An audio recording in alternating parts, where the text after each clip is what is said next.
Assalamualaikum warahmatullahi wabarakatuh. Sahabat Edu Wisata Channel, kali ini Mimin mau memberikan informasi ke sahabat tentang sejarah Syekh Nawawi.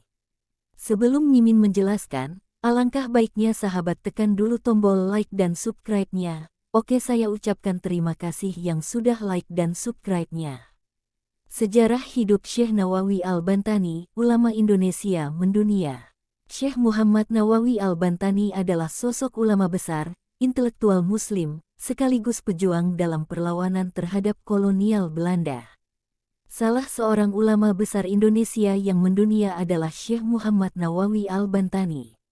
Selain menjadi intelektual Islam yang produktif, Syekh Nawawi Al-Bantani juga tercatat dalam sejarah telah berperan menggelorakan perjuangan melawan kolonial Belanda.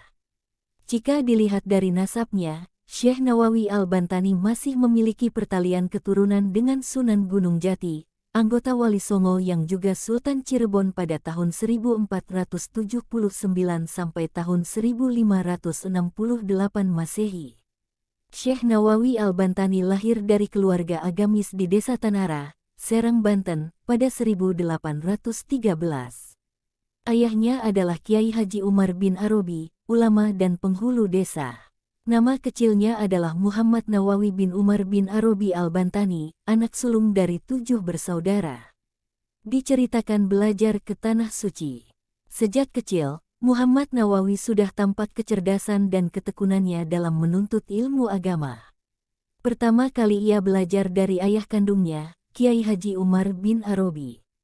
Muhammad Nawawi sejak kecil belajar bahasa Arab dan dasar-dasar ilmu agama Islam. Muhammad Nawawi kemudian berguru kepada Haji Sahal dan Raden Haji Yusuf. Setelah 6 tahun menuntut ilmu, ia pulang dan menggantikan posisi ayahnya sebagai pemimpin pesantren di Tanara. Kendati demikian, Muhammad Nawawi hanya bertahan 2 tahun mengajar di Tanara. Selanjutnya, ia terinspirasi dari perkataan Imam Syafi'i untuk bepergian menuntut ilmu. Syekh Nawawi pun berangkat ke Makkah yang masyhur sebagai pusat pengajaran Islam di Masjid Al-Haram. Sesampainya di Makkah, Muhammad Nawawi berguru dengan banyak ulama terkenal di Arab, seperti Sayyid Ahmad An-Nahrawi, Sayyid Ahmad Ad-Dimyati, Sayyid Ahmad Zaini Dahlan, serta Syekh Muhammad Khatib Al-Hanbali. Muhammad Nawawi belajar ilmu keagamaan di Tanah Suci selama 3 tahun. Selepas itu, ia kembali ke kampung halamannya dan melanjutkan pengajaran di pesantren ayahnya. Diceritakan Syekh Nawawi menentang penjajahan Belanda. Sekembalinya dari Makkah itulah, Syekh Nawawi kian tegas terhadap penjajah Belanda. Banyak dari ceramah-ceramahnya menggelorakan semangat perjuangan dan mengutuk kolonial Belanda. Akibatnya, pemerintah Belanda dan banyak pejabat lokal yang bekerja kepada kolonial amat membenci Syekh Nawawi. Sepak terjang Syekh Nawawi kian diawasi karena ceramahnya dianggap bisa memobilisasi massa. Selain itu, Syekh Nawawi juga muak dengan sikap priai lokal yang tunduk kepada penjajah dan melakukan praktek korupsi, serta suap-menyuap. Lantaran itulah, Syekh Nawawi merasa tidak betah tinggal di tanah air dan kembali ke Makkah untuk menuntut ilmu lagi. Diceritakan juga bahwa proses menuntut ilmu Syekh Nawawi amat panjang, sekitar tahun 1830 sampai tahun 1860. Dalam rentang tahun itu, beliau juga belajar ilmu tasawuf dari Syekh Ahmad Khatib Sambas dan Syekh Abdul Ghani Bima, ulama Indonesia yang mendunia. Perjalanan panjang dalam menuntut ilmu itu menjadikan Syekh Nawawi begitu mumpuni, alim ulama terkemuka di bidang keislaman. Ia menjadi guru yang disegani penuntut ilmu dari berbagai penjuru dunia.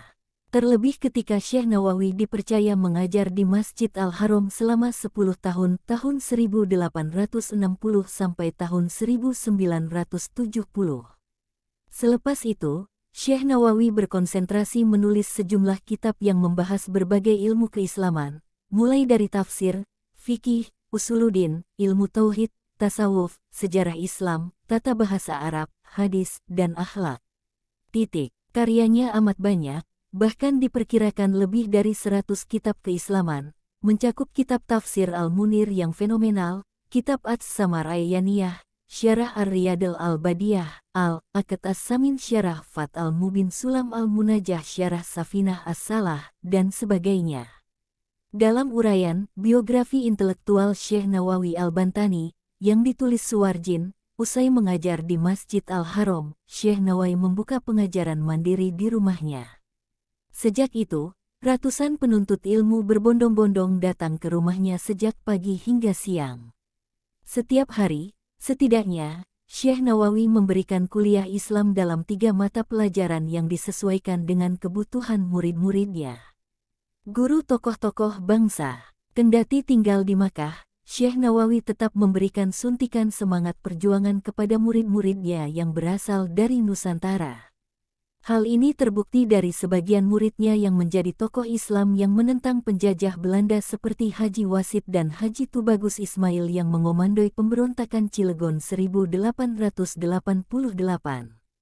Murid kesohornya yang lain adalah pahlawan nasional Kiai Haji Hashim Asy'ari, pendiri organisasi Islam Nahdlatul Ulama, sekaligus juga pejuang kemerdekaan Indonesia. Setelah mengabdi pada Islam selama 84 tahun, Syekh Nawawi meninggal dunia pada 1897 di Makkah, Arab Saudi.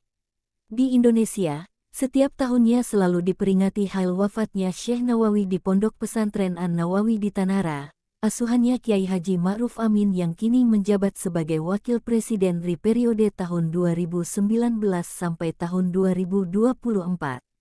Demikian kisahnya Syekh Nawawi. Mohon maaf apabila ada kesalahan dan jangan lupa like, subscribe, dan share ke teman dan sahabat.